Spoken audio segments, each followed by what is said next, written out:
Hey guys, I got another Ryobi battery here that I saved out of a bin that was destined to be recycled, and I'm going to pop this open and see if we can figure out what's wrong with it and if it can be recovered or repaired, or at the very least possibly if we can just replace the cells in it and have it be a fully working pack again. So this is a P104 battery. It's an 18 volt 48 watt hour 48 watt hour. I want to say that's about a 3 amp hour, I think. Doesn't specify the amp hours on here. I think that's about 3 amp hours. It has a button here that's supposed to give you an idea of the state of charge, but that doesn't do anything right now. This is a model I have never opened before, so let's do it and see what we find.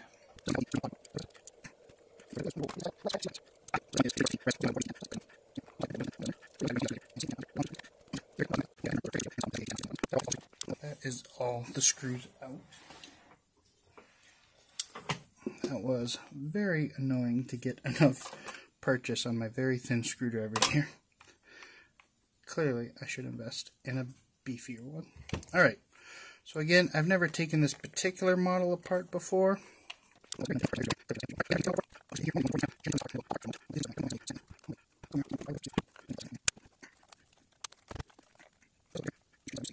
Oh, okay. And we've got, so let's see. Oh yeah, this is drastically different. Is that adhered somehow in there? Where does that come out?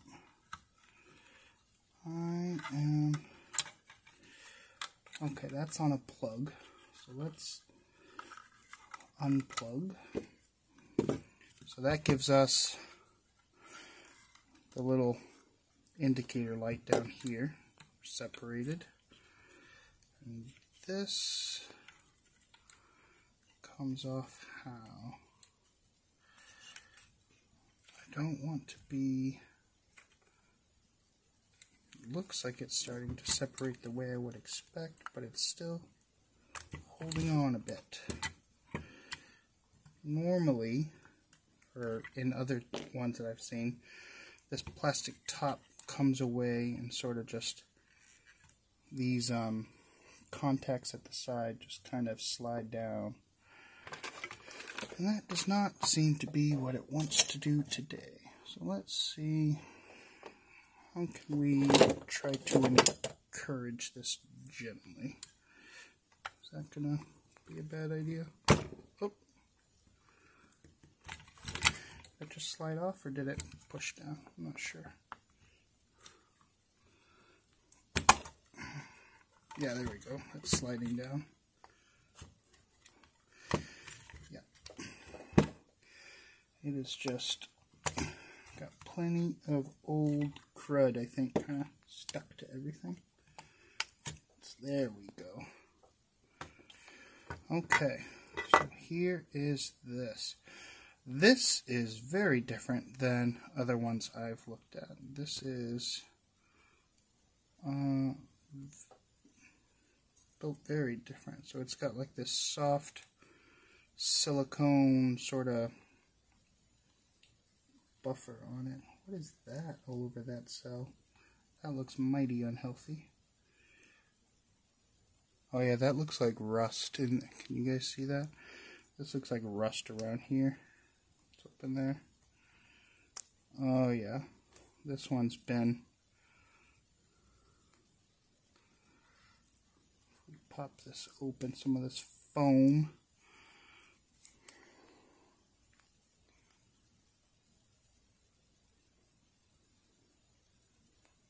This side I don't think I see rust. This side that, well maybe that comes off. I'm pretty sure that's rust, but it's hard to tell because it looks like the insulator rings they've used on these are brown also. So let's come in here and see if we can expose a little bit from here.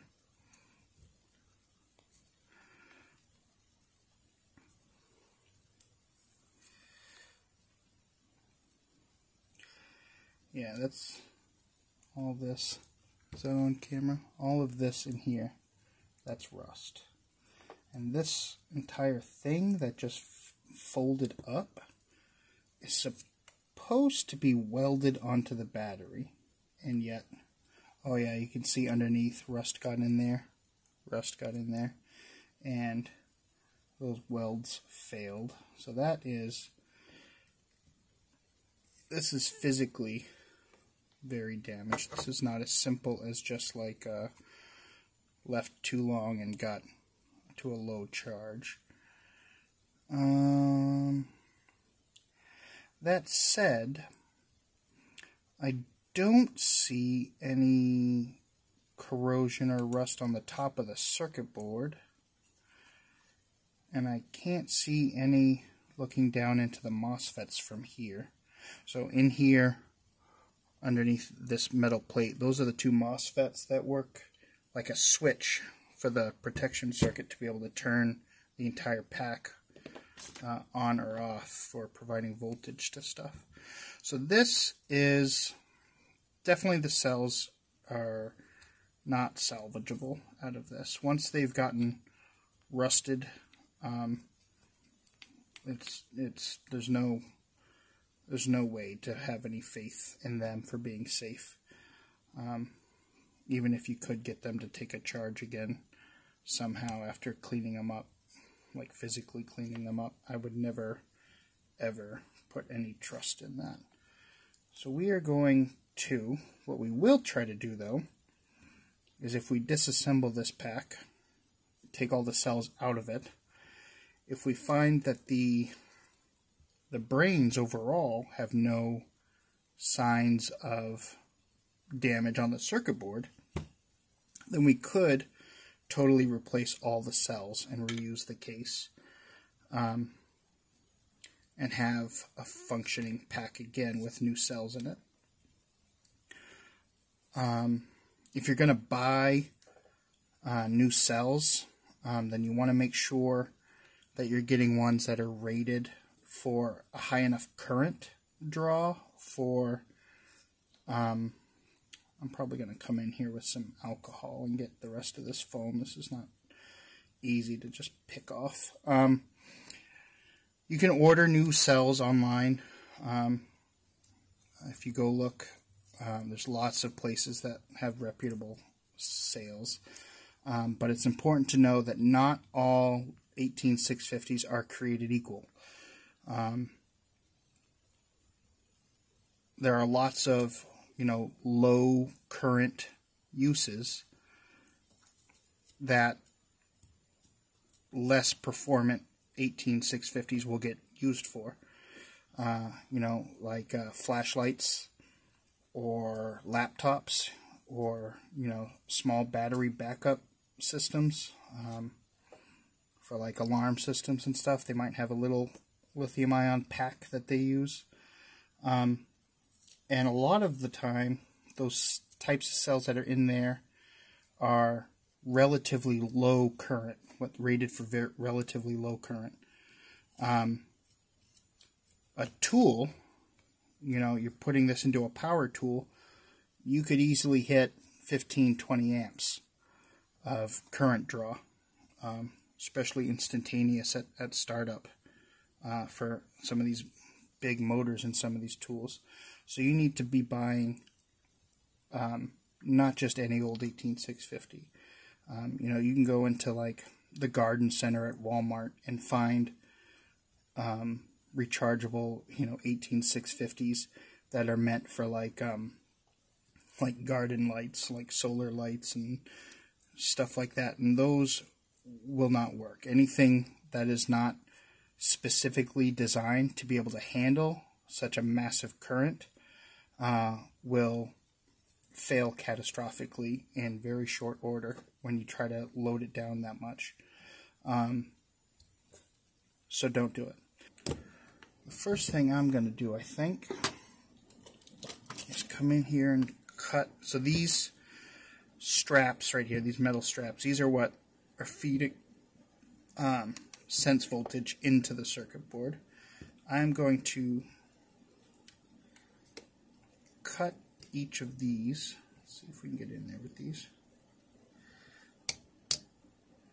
so that we can release the actual cells from the battery. And then we can take the brain apart on top, or not apart, but off of this whole package, and we'll be able to take a look at whether or not that has any signs of damage or corrosion on it. If it does have signs of corrosion on the actual circuit board, then there's a good chance it's not worth trusting either.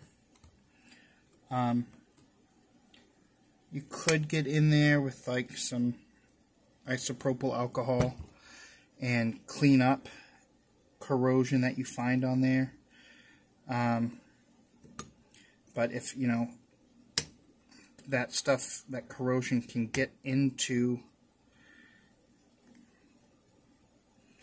these, you know, the little microchip legs and such, and corrode stuff that sometimes you can't even see with your eyes, with your naked eyes, and it can be kind of miserable trying to chase those faults down or having them present themselves when you've got fully charged batteries in there.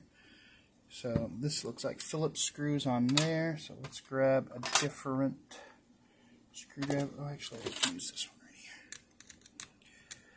right here. I do still want to be a little bit careful about anything getting shorted on this, because I don't know for a fact that all the cells are actually empty. And we don't want to accidentally release a catastrophic amount of energy. So we're going to... Is that all we need for this to come free? What's still holding it?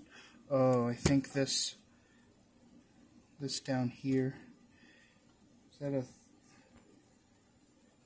some kind of, calling it a resistor. I bet that's a temperature sensor that's kind of stuck into the battery casing stuff. Let's see if we can expose this. Oh, is this going to come off the silicone? Oh, there we go.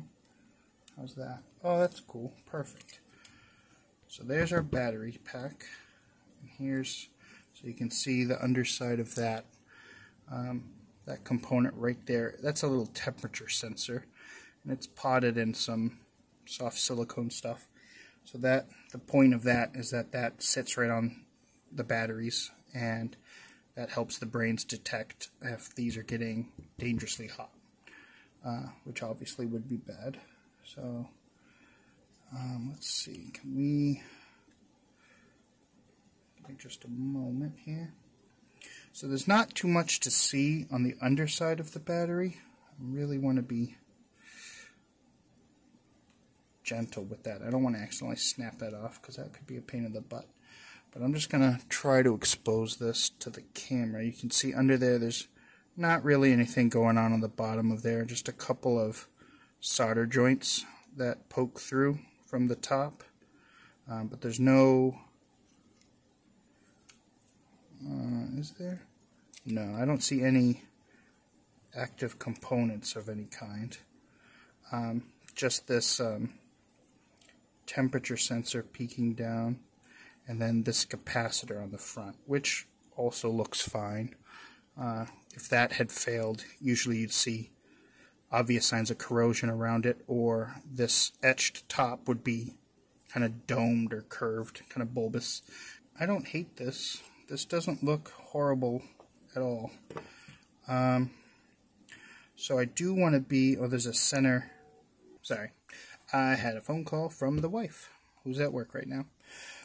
So off camera, I put these screws back in here just because they're actually just holding on to this plastic piece. They weren't holding anything to do with the batteries themselves on. And I don't want to accidentally break this thermocouple that is soldered up here. So I want to try to baby that. I will have to take this apart when it comes time to redo these connections for the new cells, so I don't melt this, but I will handle that when that time comes. That's not today.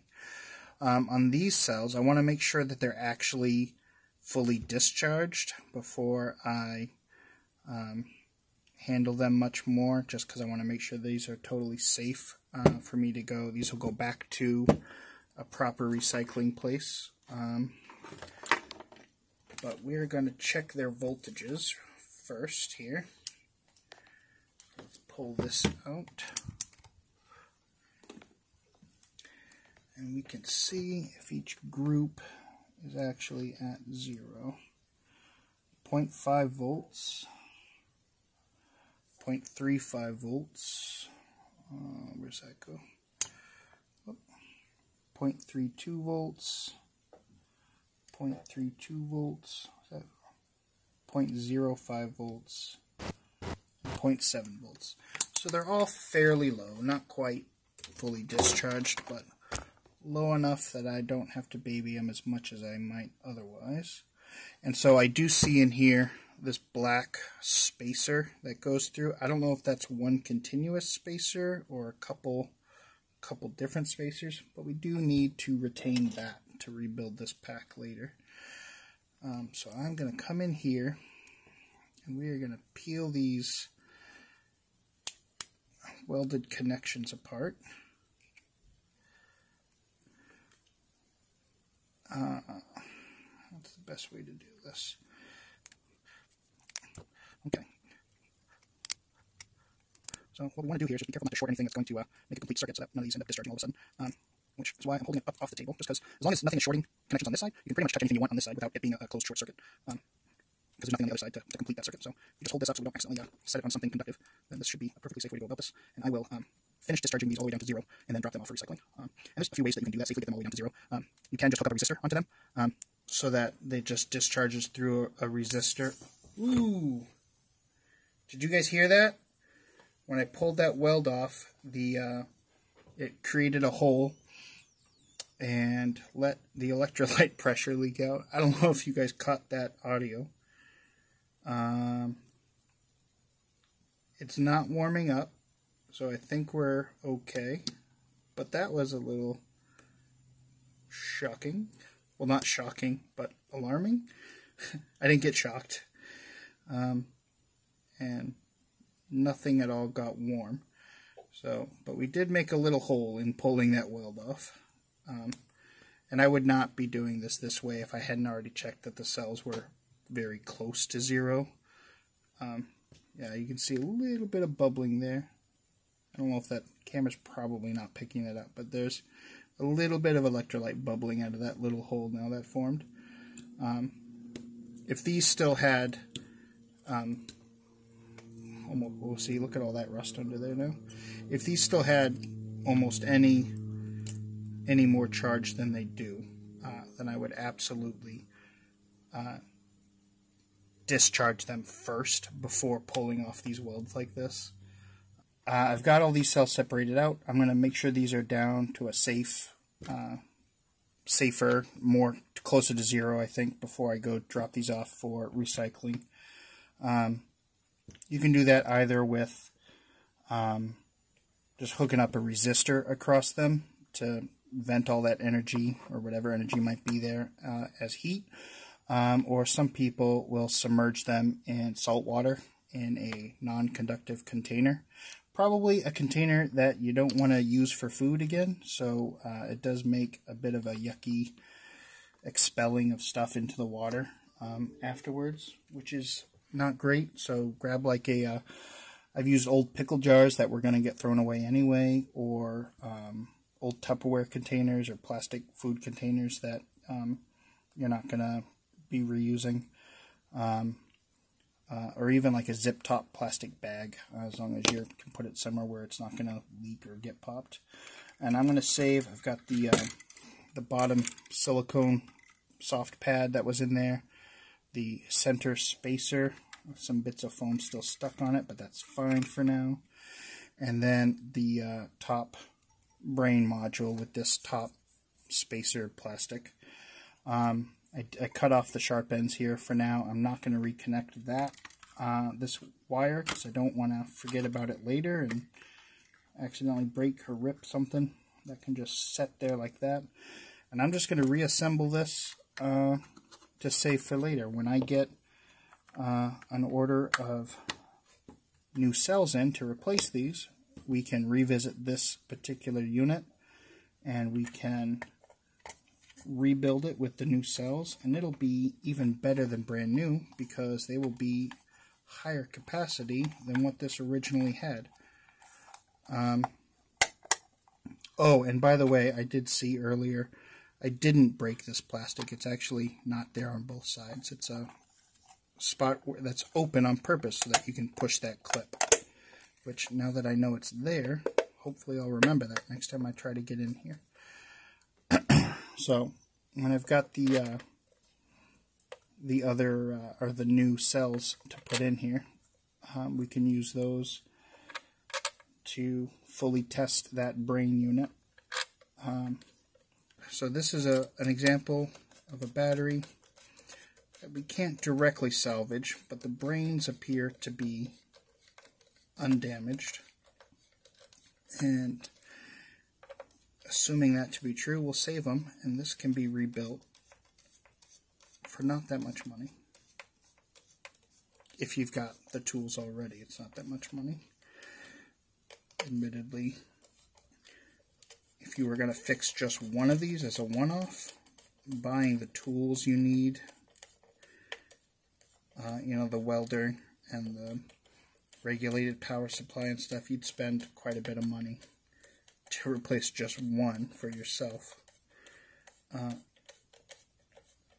But if you've already got those tools, or if you imagine you'll have to repair these frequently, repair or rebuild these frequently, or if you just like it as a hobby like I do, because I was already into other electronic stuff anyway, and picking this stuff up, it's just a way to get to do my hobby for not that much money investment, has been really fun.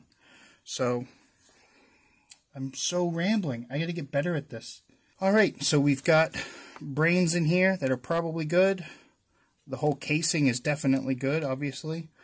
If we had to throw away the brains completely, there are some websites where you can order replacement of those circuit boards. I've never done that. I don't know how reputable they all are, so I'm not going to personally recommend that at this time. But I have seen videos of other people who have done that. But I'm going to save this for future rebuilding with all of its parts in there, because everything looks good otherwise, other than the cells themselves having obviously gone bad. Until next time.